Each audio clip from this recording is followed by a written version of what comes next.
তো আসসালামু আলাইকুম গাইস, কেমন আছেন? আশা করি প্রত্যেকে ভালো আছেন। তো বিবাহ নাটকটির কিন্তু দ্বিতীয় পর্ব অলরেডি আপলোড করা হয়েছে। আপনারা যারা যারা দেখেছেন অবশ্যই কমেন্ট করে জানাবেন, এবং যারা দেখেননি তারা অবশ্যই দেখে আসবেন। তো বন্ধুরা, দেখা যায় কিন্তু রিতাকে কিন্তু হচ্ছে রেপ করে, এবং রেপ করার পরে কিন্তু তাদের কিন্তু বিবাহ সেদিন রাত, তারপরের দিন ছিল।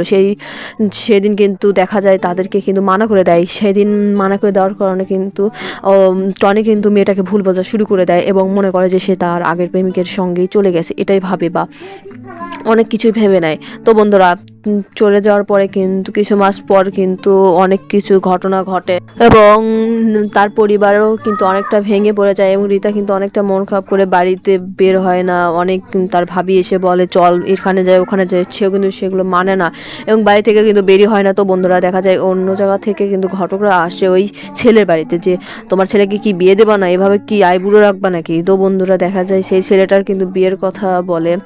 আর বিয়ের কথা যখন বলে, তো বিয়ের কথা যখন নিয়ে আসে তখন কিন্তু ওই গ্রামেরই কথা বলে, আর ওই মেয়েটার কথা তখন শুরু হয়। তখন কিন্তু ছেলেটা কিন্তু মানা করে দেয়, সাপ আমি বিয়ে করবো না।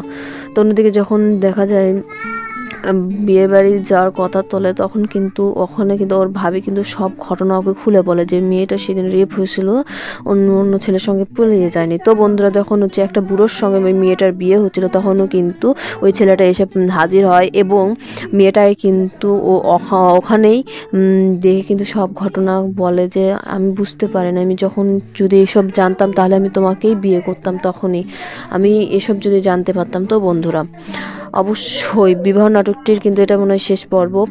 আপনারা অবশ্যই, তাদের কিন্তু বিয়ে হয়ে যায়। অবশ্যই আমার চ্যানেলটি অবশ্যই সাবস্ক্রাইব করে পাশে থাকবেন, এবং লাইক কমেন্ট শেয়ার করতে কিন্তু ভুলবেন না, এবং অন্য কোনো ভিডিওটিতে অবশ্যই দেখা হবে আপনাদের সঙ্গে। ধন্যবাদ।